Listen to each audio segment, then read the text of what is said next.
Hi friends, welcome to Uma kitchen. இன்னைக்கு வாழைத்தண்டு வடை எப்படி செய்யுதுன்னு பார்க்க போகிறோம். அதுக்கு தேவையான பொருள் 100 கிராம் உளுந்து ஊற வச்சு எடுத்து வச்சுருக்கேன். ஒரு 10 நிமிஷம் ஊற வச்சா போதும். கடலைப்பருப்பு வந்து 150 கிராம் ஊற வச்சுருக்கேன். அதுவும் ஒரு 10 நிமிஷம் ஊற வச்சு எடுத்து வச்சுருக்கேன். கொஞ்சம் சோம்பு, ஒரு 10 பூண்டு பல், ஒரு துண்டு இஞ்சி, ஒரு பிடி அளவுக்கு சாம்பார் வெங்காயம், சின்ன வெங்காயம் உரித்து வச்சுருக்கேன். பச்சை மிளகாய் 2, கொஞ்சம் கொத்தமல்லி, கொஞ்சம் புதினா, கொஞ்சம் கறி லீஃப் எடுத்து வச்சுருக்கேன். ஒரு துண்டு வாழைத்தண்டு எடுத்து வச்சுருக்கேன். ஒரு துண்டில் பாதி கட் பண்ணி வச்சுருக்கேன். தேவையான அளவு உப்பு, பொரிக்கிறதுக்கு எண்ணெய். இப்போ பருப்பு அரைச்சி எடுத்து வச்சுக்கலாம். ரொம்ப சாஃப்டாக அரைக்காதீங்க, கொரு கொருன்னு நொய் மாதிரி அரைச்சாதான் வடை டேஸ்ட்டாக இருக்கும். உளுந்து தனியாக அரைச்சிக்கோங்க, கடலைப்பருப்பு தனியாக அரைச்சி வச்சுக்கோங்க.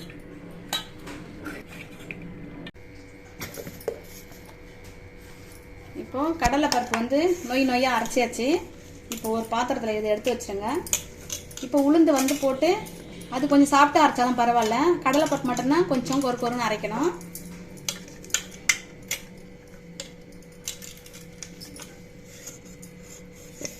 இப்போ இதில் உளுந்து சேர்த்து உளுந்தையும் அரைச்சி வச்சுறேன்.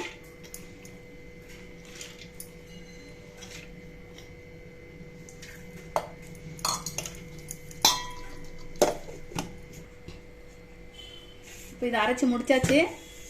ரெண்டுத்தையும் ஒன்றாவே சேர்த்துக்கலாம்.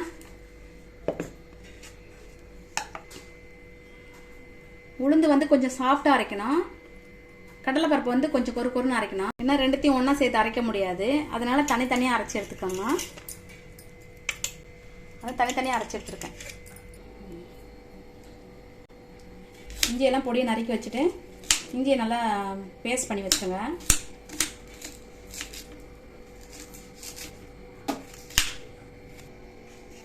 இஞ்சி பேஸ்ட் பண்ணிக்கலாம். பச்சை மிளகாவை பொடியை நறுக்கிடுங்க. இப்போ வெங்காயத்தை பொடியை நறுக்கி வச்சுருங்க. நான் சாம்பார் வெங்காயம் தான் எடுத்துருக்கேன். சாம்பார் வெங்காயம் தான் டேஸ்ட்டாக இருக்கும். பொடியை நறுக்கிடுங்க சாம்பார் வெங்காயம்.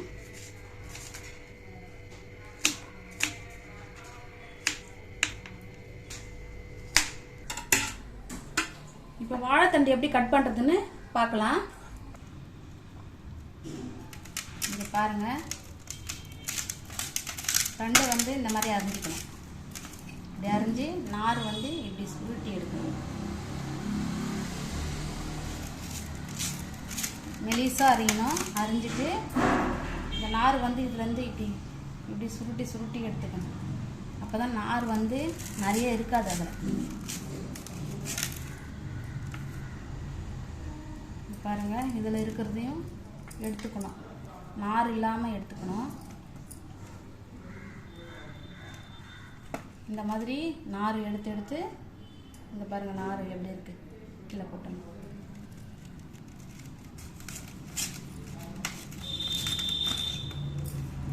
கையில் வச்சு அடைக்கணும். இந்த மாதிரி கையில் வச்சு அடைக்கிட்டு இப்போது இப்படி வச்சுட்டு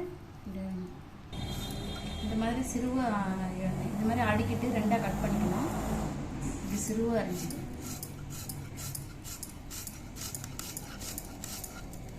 இந்த மாதிரி சின்ன சின்னதாக சிறுவை கட் பண்ணி போடணும். இந்த மாதிரி சின்ன சின்னதாக கட் பண்ணி போட்டுக்கணும்.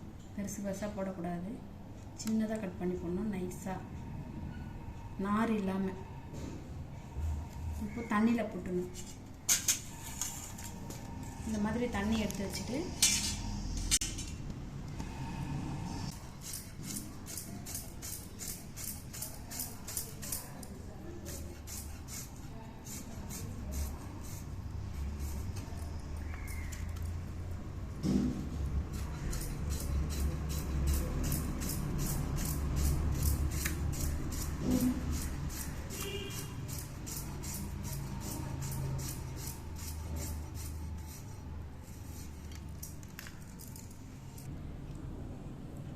இப்போ தண்டு வந்து நல்லா மெலிசாக அரிஞ்சாச்சு, நாரெல்லாம் எடுத்தாச்சு. இப்போ தண்ணியில் போட்டு இந்த மாதிரி முள்ளு கம்பி மாதிரி இருந்தால் எடுத்துக்கோங்க. முள்ளு கம்பி மாதிரி இருந்தால் எடுத்து அப்போ வந்து நாரெல்லாம் அதில் வந்துடும். இங்கே பாருங்கள், இந்த மாதிரி நார் வந்து இந்த மாதிரி வரும். அப்போ எடுத்துடணும் நாரெல்லாம்.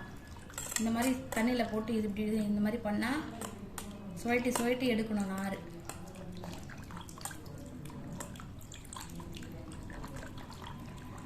தண்ணி தாராளமாக ஊற்றிடணும்.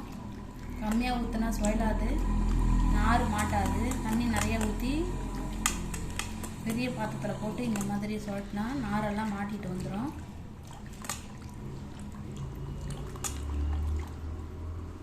இந்த மாதிரி எடுக்கும்போது நார் வராமல் இருக்கணும். அப்போ தான் நார் போயிடுச்சுன்னு அர்த்தம்.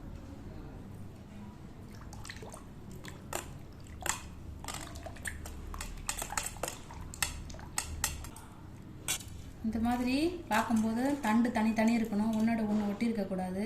ஒட்டி இருந்தால் நார் இருக்குதுன்னு அர்த்தம். அப்போ நல்லா நம்ம சுவட்டி எடுக்கணும் நாரை. பாருங்கள், இந்த மாதிரி இருக்கணும் நார் இல்லாமல். இப்போ அது கூட எப்படி சேர்க்கறதுன்னு பார்க்கலாம். தண்ணியை வடிச்சிட்டு அதில் கொஞ்சம் கூட தண்ணி இல்லாமல் இந்த மாதிரி புழிஞ்சி தண்ணி இல்லாமல் இப்படி எடுத்துட்டு தண்டு வச்சுட்டு அப்புறம் மிக்ஸ் பண்ணணும் மாவு கூட.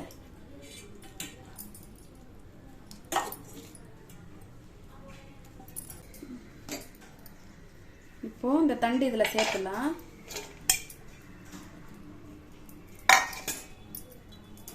உளுந்து கடலை அரைச்சி வச்சுக்கிட்டு ரெண்டும் ஒன்றா மிக்ஸ் பண்ணிக்கலாம்.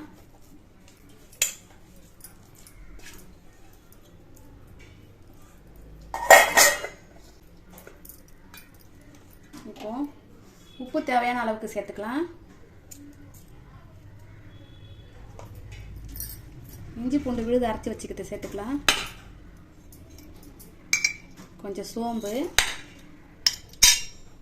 பச்சை மிளகாய், வெங்காயம்,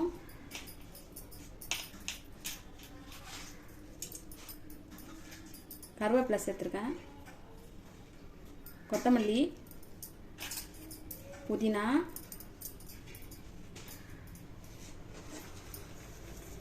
இப்போ இதை நல்லா சாஃப்டாக பிசைஞ்சு வச்சுக்கணும்.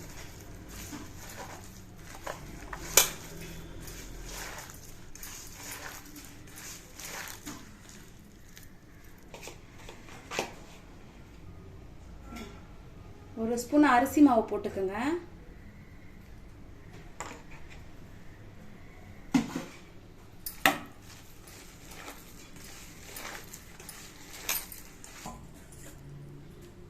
இப்போ ஸ்டவ் பற்ற வச்சு பொரிக்கிறதுக்கு எண்ணெய் ஊற்றிக்கலாம்.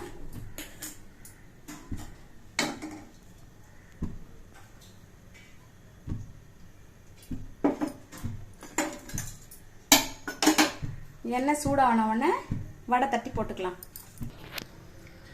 எண்ணெய் சூடாயிடுச்சு. இப்போது வடை தட்டி போட்டுக்கலாம்.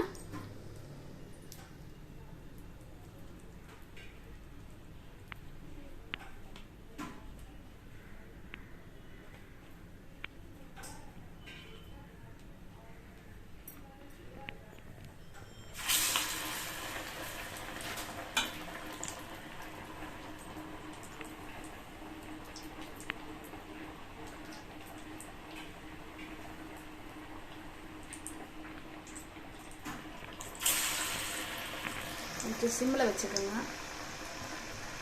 கையில் வச்சா வடை தீஞ்சிடும். சிம்மில் வச்சுக்கோங்க.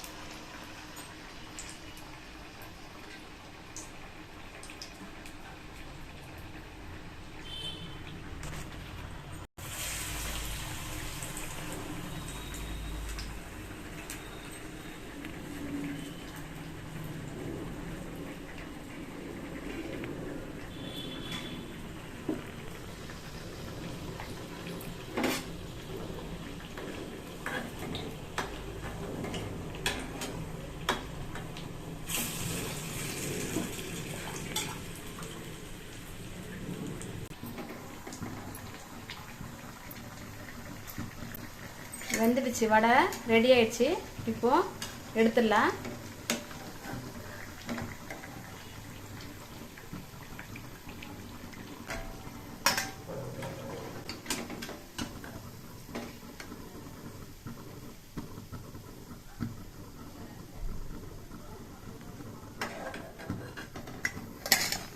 பாருங்க, வாழைத்தண்டு வடை டேஸ்டான வடை ரெடி ஆயிடுச்சு.